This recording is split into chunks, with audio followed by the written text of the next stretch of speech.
Pero Attorney Egon, considering the fact that he is in the Czech Republic, patawid ng Germany, ibig sabihin ang kanyang maaring kanyang naging kaso lamang is immigration matters, ano ho? Siguro sa napakahabang panahon naman na pinag-uusapan na ang involvement niya sa corruption, most probably aware na rin naman ang Czech Republic, ano po. So kung naandun siya, wala tayong extradition treaty, at sasabihin ni Saldico na teka muna, ay ang pagkahuli nyo naman sa akin tungkol lang sa simpleng dokumentasyon na kulang ako, halimbawa. Wala naman akong ginawang offense na anumang criminal offense dito wala siya. siyang linabag na batas dito sa Czech Republic.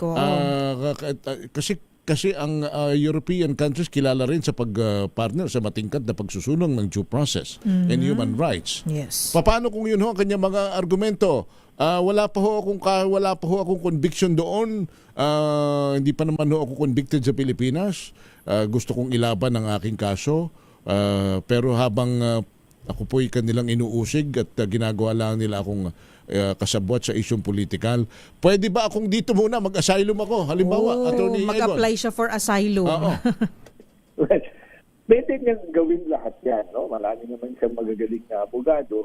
Kaya lang, malamang hindi ho yan pakikinggan. Kasi number one, hindi ho naman kinakailangan may ginawa kang krimen dun sa lugar na yun para paalisin ka. Kahit na wala kang kasalanan, kung ayaw kanila dun sa kanilang bansa, wala kang magagawa. Hindi mo naman hindi mong pribilehiyo yun. Human rights na ipagpipilitan ang sarili mo sa isang banyaga o sa banyuhang bansa.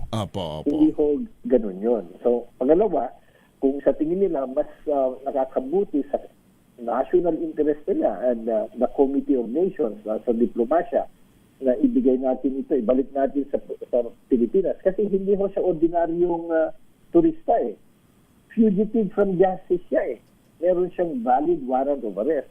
So ayaw din, babatikusin din yung gobyerno ng Czechoslovakia ng kanyang mga citizen na bakit nagko-condemn tayo, bakit natin kinakanlo yung fugitive from justice.